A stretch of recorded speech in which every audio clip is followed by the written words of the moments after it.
Hi guys! A lot of people are wondering how to create the trending Tyla Chanel dance videos with AI. In this video, I will share an easy way to make them with one image using ready-made templates. Let's get started. First of all, we want to access the AI Marvels app. It is available on both Android and iOS devices. Inside the app, we can find the Hot Dance collection. Here showcases the most trending AI dancing templates ready to use. What we want to do is scroll down and find the Tyla dance template. Tap it and import an image. It's best that we select a full body portrait image like this one. Then tap Continue. When it is completed, we can then save and share the dancing video. Here is another mini version of the dance.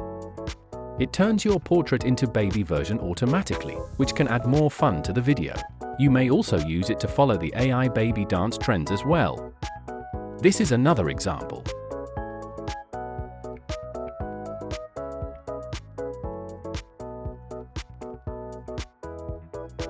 Besides, there are more viral dancing and motion templates inside the app.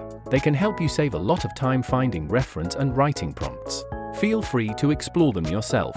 Alright, that's the share for this video. Hope it helps, and please don't forget to like and subscribe to my channel for more AI contents and tips. Thanks for watching. See you next time.